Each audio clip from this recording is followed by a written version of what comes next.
Hi everyone, Anthony Fantano here, internet's busiest music nerd, and in this video, I'm going to review the new Have a Nice Life record, The Unnatural World. Have a Nice Life is a Connecticut-based music duo featuring Dan Barrett and Tim McCouga. They have been active on and off since 2000, and their music has earned this incredibly passionate cult following that's slowly been growing since 2008. That's when the duo dropped their 85-minute powerhouse of a double album, Death Consciousness. It is not a record that made a huge splash initially, but it is still a sonic titan that thinks nothing of violently slashing apart drone, noise, post-punk, industrial rock, and shoegaze, and then reassembling them into an uncompromisingly dark set of songs with pretty tongue-in-cheek song titles. A quick one before the eternal worm devours Connecticut, waiting for black metal records to come in the mail. To me, track titles like this are a bit of an emotional defense mechanism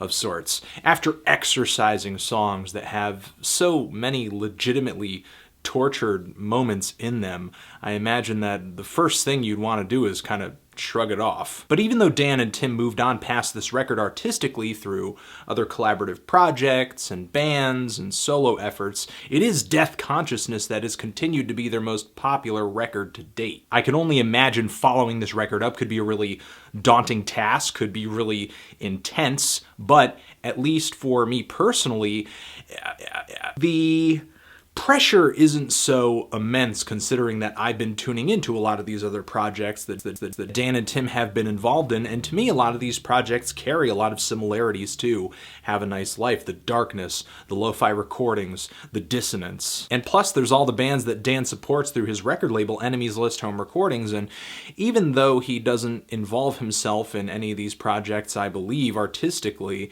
a lot of the bands that he puts out sort of seem to be musical kindred spirits in a way, abusing noise and reverb and genre boundaries in their releases as well. And that joyous tradition continues onto this new Have a Nice Life record as well. An LP that is noticeably shorter than its predecessor, about 40 minutes shorter, which is a bit of a disappointment at first glance, but I do think Dan and Tim have pulled together a sonically mature record with The Unnatural World, putting out some of their most vivid and dismal sounds yet. The songs on this record have a loud, booming, depressive impact, yet so many of the details are smudged, obscured, and purposefully hidden by loads of effects and really weird mixing practices. Think the Microphones Mount Erie record, but with a goth rock obsession and way less disregard for readability. For me, this is lo-fi indie rock that was written for the end of the world and has the oppressive volume of a doom metal record. And this heaviness swallows the songs that Have a Nice Life creates. It's like they're trying to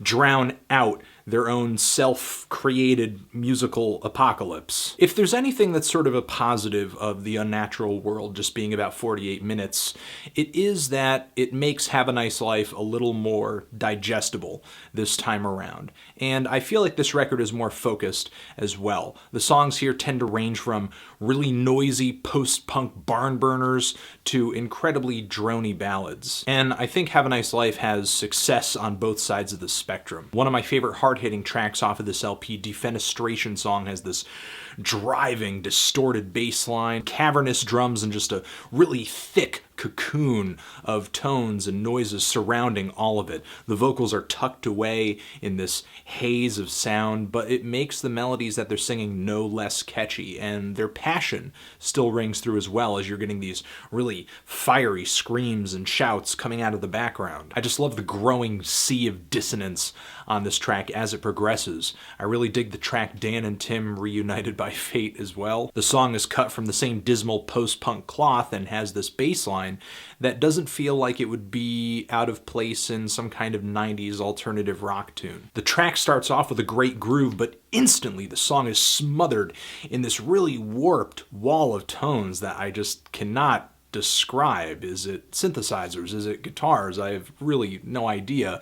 All I know is that the explosion of this sound is so just sudden that it feels like being plunged into a frigid pool of water. I love the dismal guitar interlude in the second half of this track, and the song slowly just depletes in sound and just sort of gives up on itself by the end, not in a disappointing way, but in a way that sort of reflects the depression that is so palpable in most of these tracks. Then there's the track Unholy Life, another more upbeat, hard-hitting, rhythmic song on this album, but one of the most emotionally neutral tracks as well, with this sort of strung out, twangy guitar line that kicks the track off that sounds somewhat like a Beach Fossils song. I think the only thing keeping this track from being a Beach Fossils song is how it grows so noisy and dissonant as it moves along. A lot like the track Defenestration song, which to me is so Joy Division, so Bauhaus, but to me that track is long enough, the melody is catchy enough for me to just, oh, okay, this is a unique atmosphere, this is an interesting song.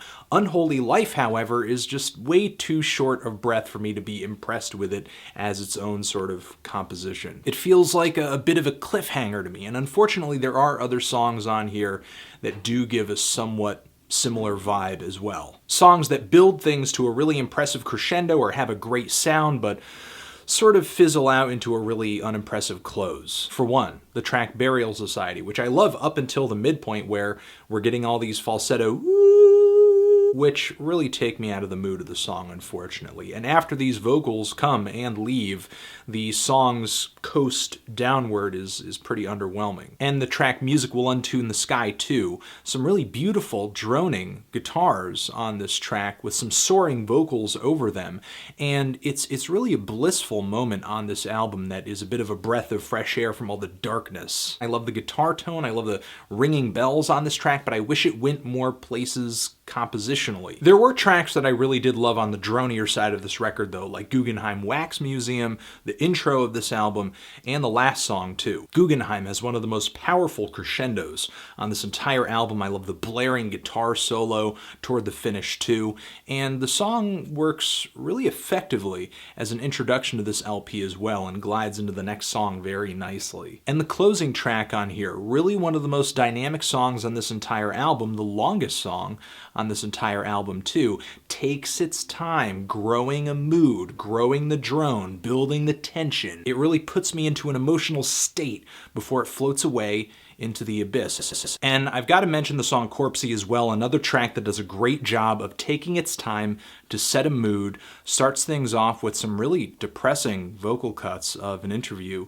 with a child who was living at Penhurst Asylum and sort of talking about why he was being punished there and whether or not he liked it there and so on and so forth. And I love the guitar riffs on this track and how they switch back and forth between this loud and louder sound. I just wish Unnatural World dabbled in dynamic tracks like this just a little bit more. Still, despite that complaint, I did end up loving a majority of the tracks on here. But part of me does wish that there was a massive time span to this record to match the massive sounds and massive emotions. I do have some love for this LP. I'm feeling a strong 7 to a light 8 on this record. Transition, if you've given this record a listen, what did you think of it? Did you love it?